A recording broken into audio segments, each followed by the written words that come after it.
Hey everybody, Qroo here.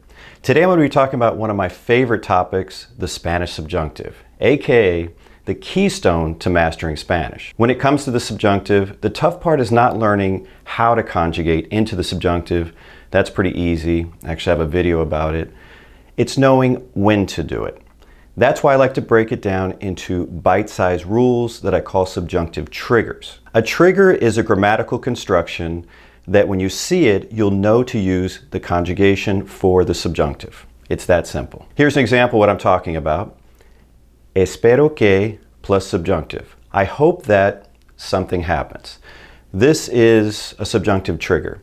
You're always going to use the subjunctive with this particular construction. Espero que Juan vaya a la fiesta. I hope Juan goes to the party. Vaya comes from ir, and it's in the subjunctive mood. I actually have an entire playlist called Subjunctive Triggers, and you can binge watch it and learn all about these, and this video is going to be added to that playlist. When it comes to the subjunctive, normally we can rationalize the use of the subjunctive after learning some basics about it, concepts. For example, it follows verbs of emotional reaction, like me alegra que te gusten mis videos. I'm glad or I'm happy that you like my videos. See, gusten is in the subjunctive mood. Another major category is the subjunctive is used when you have verbs of influence, command, request, or recommendation. There's a subject change in K. There's other rules. Again, have a playlist about it. But here's an example. Quiero que laves el carro. I want you to wash the car. See? Quiero, I want you to wash the car, right? That's a verb of influence or command. It just depends who's saying it, right? Could be like, hey, I have a request, or, trying to exert some influence, or, if my wife says, I want you to wash the car, well, that's a command. Anyway, always triggers the subjunctive. Another major category is when you're dealing with verbs of doubt or negation. Dudo que Juan vaya a la fiesta. I doubt Juan is going to the party. And you already heard that vaya comes from ir, to go, and it's in the subjunctive mood. There are some other big categories that trigger the subjunctive, and again, have a playlist for it. But the point that I'm trying to make is that just when you think you understand the concept of the Spanish subjunctive, you will encounter a construction that requires it, but doesn't make sense. It doesn't fit in any one of those big categories.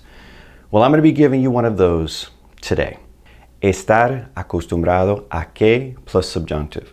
To be used to something, to be accustomed to something. I'm used to my brother arriving late.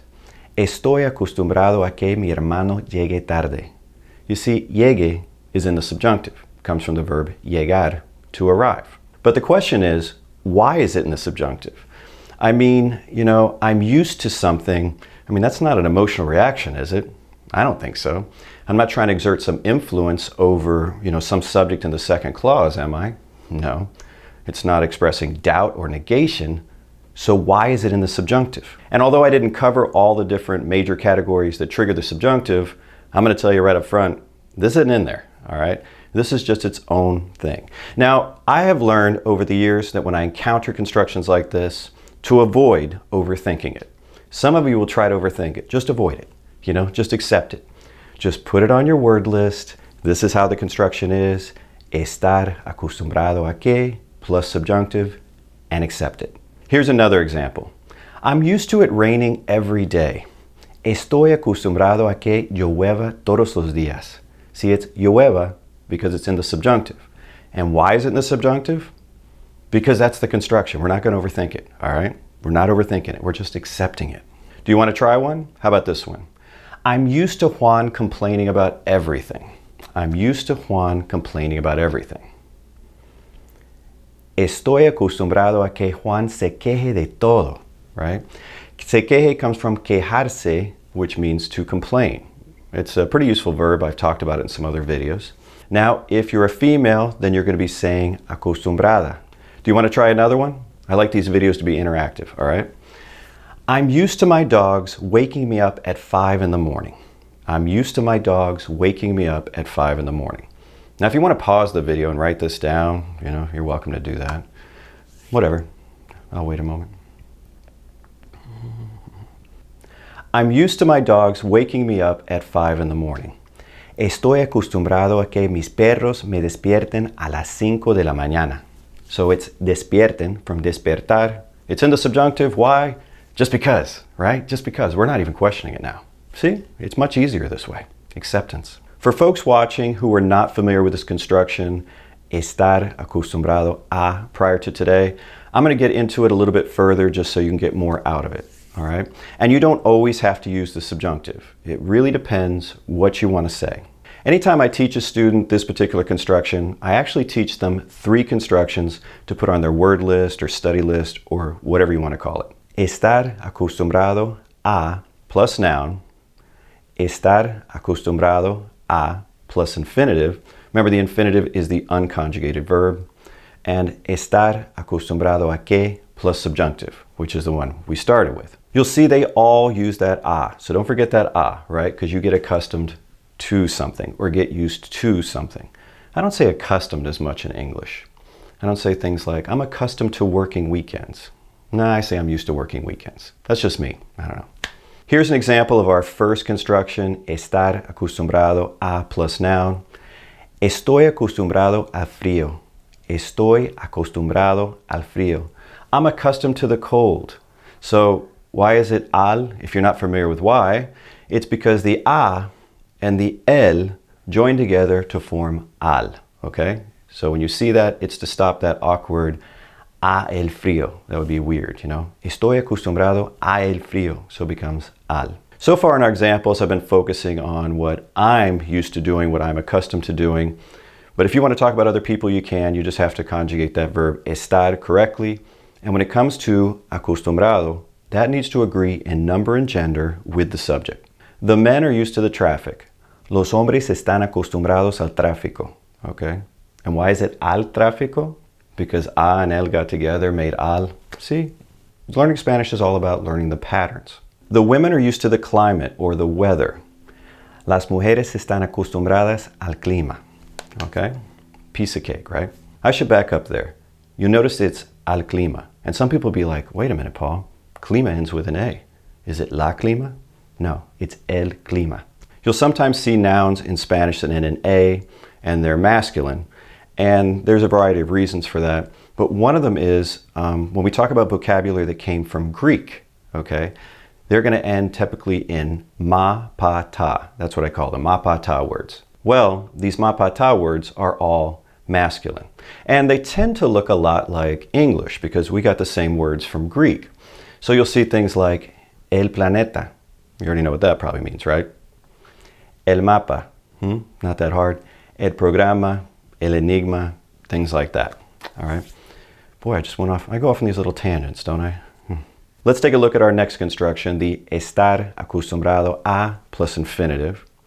Estoy acostumbrado a trabajar todos los fines de semana. I'm used to working every weekend. For this one, we're just dropping in the infinitive or unconjugated verbs. Estoy acostumbrado a levantarme temprano. I'm used to getting up early. Now, one thing I want to point out there is the verb we're using there is levantarse, which means to get up. And when we have a verb in the infinitive that ends in se, that is a pronominal verb. Now, I know some of you are like, no, Paul, that's a reflexive verb. You're not getting that correct. Yes, reflexive verbs do also end in se. All reflexive verbs are pronominal verbs, but not all pronominal verbs are reflexive verbs. That's a topic for another video, okay? I don't want to go down that rabbit hole because we'll get way off path here. All right.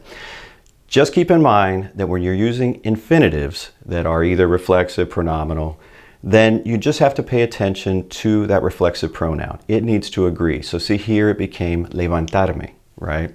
If I said something like, you are accustomed to get up early, that would be like, estás acostumbrado a levantarte temprano. Just pay attention to that reflexive pronoun. And that brings us to the construction that we started with today. Estar acostumbrado a que plus subjunctive. So you might be going, okay, we got a lot of stuff going on, Paul. When exactly are we going to use that construction? Well, you're going to use it in sentences like these. I'm used to the birds singing every morning. I'm used to my boss ignoring me. I'm used to the neighbors making a lot of noise on Saturdays. What do these things all have in common? We're talking about what we're used to, but it's somebody else's action, right? We have some subject change there. Another trigger, another thing to look for, possibly an indication, whatever word you want to use, is look, we have singing, ignoring, making. If you're seeing that in your English sentence with I'm used to something happening, then you should be thinking, oh, that's the construction I just learned from Paul. That's estar acostumbrado a que plus subjunctive. And why is it in the subjunctive? We don't care. We're just accepting it. It just is. So if we translated those, we would get estoy acostumbrado a que los pájaros canten cada mañana. Estoy acostumbrado a que mi jefe me ignore. Oh, that's sad. Estoy acostumbrado a que los vecinos hagan mucho ruido los sábados. Piece of cake, right? Spanish is all about learning patterns and repeating those patterns. That's it. Don't overthink it. It's not as difficult as some people make it out to be. Well, that's the end of the lesson. If you enjoyed it, don't forget to give me a thumbs up. If you'd like to practice the constructions that I just talked about, you can download the accompanying worksheet. All right, it's in PDF format. You'll find a link to it in the description section of this video. Thank you for your support, and until next time, hasta luego.